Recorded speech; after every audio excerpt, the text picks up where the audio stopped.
अस्सलाम वालेकुम दोस्तों, मैं एक नई वीडियो के साथ हाजिर हूँ जिसका टॉपिक है कि बर्ड सुस्त होकर केज में क्यों बैठे रहते हैं।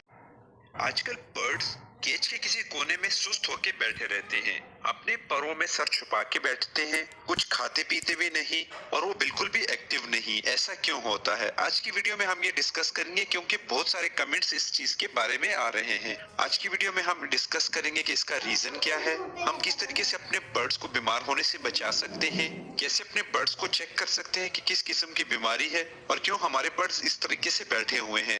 जैसा कि आपको मालूम है कि आजकल सर्दियों का मौसम शुरू हो चुका है। बर्ड्स बहुत ही हसास चीज होती है और बहुत ही नाजुक होने की वजह से इसके लिए सर्दी और गर्मी दोनों असरअंदाज होती हैं। अगरचे बाज़ इलाकों में इतनी ज्यादा सर्दी नहीं, मगर उसके बावजूद आजकल रात को टेम्परेचर ज्यादा ठंडा रहता है बनिस्बत दिन के। जब कभी भी मौसम की तब्दीली बर्ड्स के ऊपर असरअंदाज होती है तो बर्ड्स बीमार हो जाते हैं, या फिर जब कभी भी रात को डायरेक्ट हवा बर्ड्स के ऊपर लगती है जो कि ठंडी होती है, जिसकी वजह से बर्ड्स बीमार हो जाते हैं। बर्ड्स को नजला, जुकाम और बुखार वगैरह हो जाता है। ज्यादातर बर्ड्स के जो नॉर्मल टेम्परेचर है वो 22 से लेकर 28 डिग्री सेंटीग्रेड तक होता है। अगर आप अपने बर्ड्स के केज का टेम्परेचर इतने तक मेंटेन रखते हैं तो आपके बर्ड्स बीमार नहीं होंगे। इसके अलावा आप अपने बर्ड्स के केज को किसी प्लास्टिक की शीट से ढांप के रखें ताकि उसके अंदर हवा दाखिल ना हो सके, क्योंकि अगर बर्ड्स के केज का टेम्परेचर कम भी हो जाए और उन्हें डायरेक्ट हवा नहीं लगे तो आपके बर्ड्स को ज्यादा नुकसान नहीं होता, मगर डायरेक्ट हवा बर्ड्स के लिए इंतहाई खतरनाक होती है।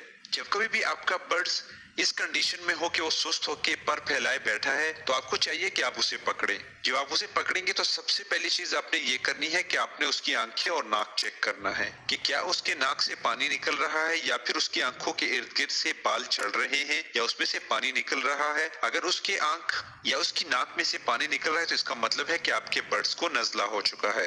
अगर आपके बर्ड्स को नजला हुआ है तो आपको चाहिए कि आप अपने बर्ड्स को इरिनेक, जो कि नजले के लिए यूज होता है, अपने बर्ड्स को 2 ड्रॉप सुबह और 2 ड्रॉप शाम को दे सकते हैं, क्योंकि आजकल सर्दियों की वजह से बर्ड्स को नजला ज्यादा होता है। या फिर बाज़ औक़ात ऐसा होता है कि आपके बर्ड्स को नजला नहीं होता मगर उन्हें बुखार हो जाता है। बुखार के लिए आप अपने बर्ड्स के पाँव को हाथ लगाएं और उसे महसूस करें। अगर वो गर्म है तो इसका मतलब है कि आपके बर्ड्स को टेम्परेचर हो चुका है। इस कंडीशन में आपको चाहिए कि आप अपने बर्ड्स को पैनाडोल या फिर ब्रोफिन की कोई भी मेडिसिन दे दें।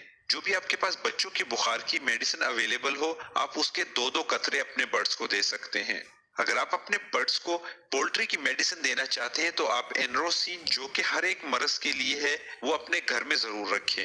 एनरोसिन 120 रुपए की एक छोटी सी बोतल आती है जो कि बहुत ही कम इस्तेमाल होती है। जब कभी भी आप महसूस करें कि आपके बर्ड सुस्त होकर बैठे हैं तो आप एनरोसिन के कुछ कतरे उसके पोर्ट के अंदर डाल के अच्छे तरीके से मिक्स करके अपनी केज के अंदर रख लें। जब कभी भी आपके बर्ड्स उसे पिएंगे तो आपके बर्ड्स बिल्कुल ठीक हो जाएंगे, क्योंकि एनरोसिन एक ऐसी मेडिसिन है जो कि नजला, बुखार, खांसी, लूज मोशन और इसके अलावा और भी कई बीमारियों के लिए इस्तेमाल हो सकती है। इसके अलावा आप जब कभी भी देखें कि आपके बर्ड्स के केज के अंदर 1 या 2 बर्ड्स बीमार हैं तो आपको चाहिए कि आप उन बर्ड्स को बाकी बर्ड्स से अलग करें ताकि उनकी बीमारी दूसरे बर्ड्स तक ना पहुंच सके। आप अपने बर्ड्स के लिए एक हॉस्पिटल केज बना के रखें। इसके अलावा आप अपने बर्ड्स को चेक करें कि आपके बर्ड्स की कंडीशन कैसी है, क्या वो खुद खा पी सकता है या नहीं खा पी सकता, क्योंकि बीमारी की हालत में अक्सर औकात ऐसा होता है कि बर्ड्स भूख की वजह से मर जाता है। अगरचे उसकी बीमारी इतनी नहीं होती, मगर जब वो खाता पीता नहीं है तो उसे भूख की वजह से उसकी एनर्जी खत्म हो जाती है और उसकी डेथ हो जाती है। इसलिए आपको चाहिए कि आप अपने बर्ड्स को हैंड फीड जरूर करवाएं। जितने भी शायकीन हजरात हैं उन्हें चाहिए कि वो हैंड फीड के बारे में जरूर जान लें। उन्हें हैंड फीड आनी जरूरी है, क्योंकि अगर आप अपने बर्ड्स को हैंड फीडिंग अच्छे तरीके से नहीं करवा सकते या फिर अगर आपको हैंड फीडिंग के बारे में नहीं पता तो आप एक अच्छे शौकीन नहीं है। ये आपकी रिस्पॉन्सिबिलिटी है कि आप हैंड फीड सीखें, क्योंकि हैंड फीडिंग सिर्फ और सिर्फ बच्चों के लिए नहीं होती बल्कि बड़े बर्ड्स के लिए भी होती है। अगर आपका बर्ड्स बीमार है तो आपको हैंड फीडिंग जरूर करवानी होगी। हैंड फीडिंग एक दिन के बच्चे को या थोड़े से बड़े बच्चे को या फिर बड़े बर्ड्स को किस तरीके से करवाते हैं, इसकी वीडियोस ऑलरेडी मेरे चैनल पर अवेलेबल हैं। ये तो थी आज की वीडियो। उम्मीद करता हूँ कि आपको पसंद आई होगी। अगर वीडियो पसंद आई हो तो वीडियो को लाइक करें, दोस्तों के साथ शेयर करें। नए आने वाले दोस्त चैनल को सब्सक्राइब करके बेल का बटन जरूर दबाएं ताकि उन्हें आने वाली हर वीडियो का नोटिफिकेशन मिल सके। बाकी दुआ में याद रखें, अपना और अपने बर्ड्स का अच्छे से ख्याल रखें। मिलते हैं अगली वीडियो में, तब तक के लिए अल्लाह हाफिज।